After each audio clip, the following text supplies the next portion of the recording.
ಬಾಗಲಕೋಟೆ ವಾಹನ ಸವಾರರೇ 10 ಕೋಟಿಗೂ ಹೆಚ್ಚು ಟ್ರಾಫಿಕ್ ದಂಡ ಬಿದ್ದಿದೆ. ನಿಮ್ಮ ವಾಹನಕ್ಕೂ ದಂಡ ಬಂದಿದೆಯೇ? ಈ ಮಾಹಿತಿ ತಪ್ಪದೇ ನೋಡಿ. ಬಾಗಲಕೋಟೆಯಲ್ಲಿ ಜೂನ್ 2025ರಿಂದ ಜುಲೈ 2026ರವರೆಗೆ ಐಟಿಎಂಎಸ್ ಯೋಜನೆಯಡಿ ಅಳವಡಿಸಲಾದ 22 ವಿಶೇಷ ಕ್ಯಾಮೆರಾಗಳು 2,11,074 ಟ್ರಾಫಿಕ್ ನಿಯಮ ಉಲ್ಲಂಘನೆ ಪ್ರಕರಣಗಳನ್ನು ದಾಖಲಿಸಿವೆ. ಹೆಲ್ಮೆಟ್ ಧರಿಸದೆ ವಾಹನ ಚಲಾಯಿಸುವುದು, ಸೀಟ್ ಬೆಲ್ಟ್ ಹಾಕದೆ ಕಾರು ಓಡಿಸುವುದು, ತ್ರಿಬಲ್ ರೈಡಿಂಗ್ ಸೇರಿದಂತೆ ಹಲವು ನಿಯಮ ಉಲ್ಲಂಘನೆಗಳಿಗೆ ಒಟ್ಟು 10 ಕೋಟಿ 22 ಲಕ್ಷ ರೂಪಾಯಿ ದಂಡ ವಿಧಿಸಲಾಗಿದೆ. ಇದುವರೆಗೆ 1 ಕೋಟಿ 72 ಲಕ್ಷ ರೂಪಾಯಿ ದಂಡ ಮಾತ್ರ ವಸೂಲಾಗಿದ್ದು, ಉಳಿದ ದಂಡವನ್ನು ವಸೂಲು ಮಾಡಲು ಪೊಲೀಸರು ಕ್ರಮ ಮುಂದುವರೆಸಿದ್ದಾರೆ. ಪೊಲೀಸರ ಮಾಹಿತಿ ಪ್ರಕಾರ ಐಟಿಎಂಎಸ್ ಯೋಜನೆ ಜಾರಿಯಾದ ಬಳಿಕ ರಸ್ತೆ ಅಪಘಾತಗಳಲ್ಲಿ ಸಾವಿನ ಪ್ರಮಾಣ 20% ಕಡಿಮೆಯಾಗಿದೆ.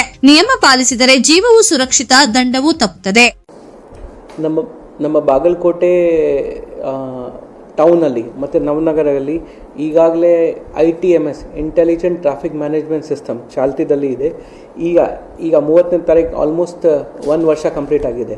ಹೋದ ವರ್ಷ 1ನೇ ಜುಲೈ ಈ ಸಿಸ್ಟಮ್ ನಮ್ಮಲ್ಲಿ ಸ್ಟಾರ್ಟ್ ಆಯಿತು.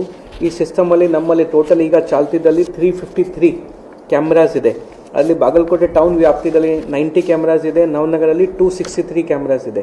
ಇಲ್ಲಿ ಎಲ್ಲ ರೀತಿ ಕ್ಯಾಮ್ರಾಸ್ ಇದೆ. Zoom camera, 4MP camera, PTZ camera, ANPR automatic number plate recognition camera, ಎಲ್ಲ ರೀತಿ ನಮ್ಮಲ್ಲಿ ಕ್ಯಾಮ್ರಾಸ್ ಇದೆ. ಇದು one of the most advance system. ಬೇರೆ ನಾವು ನೋಡಿದರೆ ಬೆಂಗಳೂರು ಸಿಟಿ ಇರಲಿ, ಮಂಗಳೂರು ಸಿಟಿ ಇರಲಿ, ಆ ರೀತಿ ನಮ್ಮಲ್ಲಿ ಸಿಸ್ಟಮ್ ಇದೆ. ಇದು Bagalkot town development authority BTDA ಕಡೆಯಿಂದ ಮಾಡಿಸಿ ನಮಗೆ ಹ್ಯಾಂಡ್ ಓವರ್ ಮಾಡಲಾಯಿತು. ಈಗ ನಮ್ಮಲ್ಲಿ ಒಂದು ಕಂಟ್ರೋಲ್ ರೂಮಲ್ಲಿ ನಾವು ಇದನ್ನು ಆಪರೇಟ್ ಮಾಡ್ತಾ ಇದ್ದೀವಿ.